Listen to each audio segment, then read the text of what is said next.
Sosok Denny Caknan, penyanyi Lost Doll menikah dengan Bella Bonita hari ini.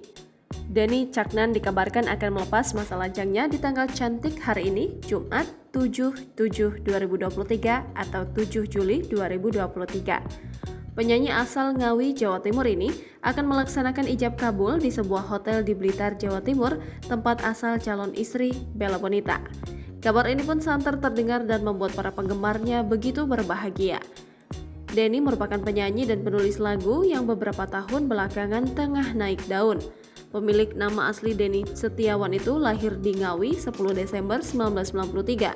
Denny disebut-sebut sebagai The Next Didi Kempot lantaran kerap membawakan lagu balad yang bercerita tentang orang patah hati.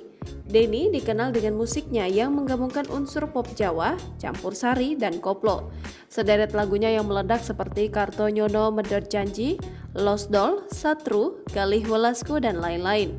Denny memiliki gaya vokal yang khas dan karakteristik dalam menyanyikan lagu-lagu yang berlirik emosional. Dengan sederet karyanya, Denny menjadi salah satu penyanyi muda yang diakui di kancah musik Indonesia. Perjalanan karirnya dipenuhi dengan liku-liku yang panjang. Sebelum terkenal, ia diketahui pernah bekerja sebagai freelancer di Dinas Lingkungan Hidup Pemerintah Kabupaten Ngawi.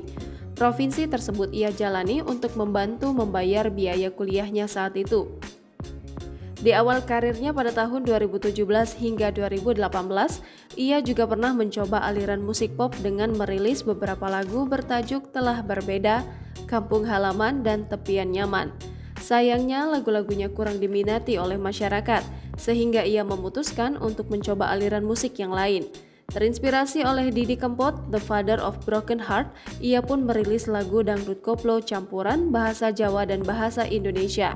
Single pertamanya, Kartonyono Medot Janji, yang dirilis pada Mei 2019 seketika melejit di tengah masyarakat dan membuat namanya langsung naik daun. Bahkan video klipnya telah ditonton lebih dari 251 juta kali hingga bulan September 2022. Bahkan berkat lagu itu pula, Denny Caknan bisa menyenangkan orang tuanya, mulai dari membangun rumah sampai dengan membeli mobil. Pria 29 tahun itu mengaku hanya dengan memainkan gitar sembari berhayal, dia bisa menciptakan lagu. Hal itu yang kemudian kerap dilakukan Denny Caknan untuk dapat menghasilkan karya. Jangan lupa subscribe, share, komen, dan like ya!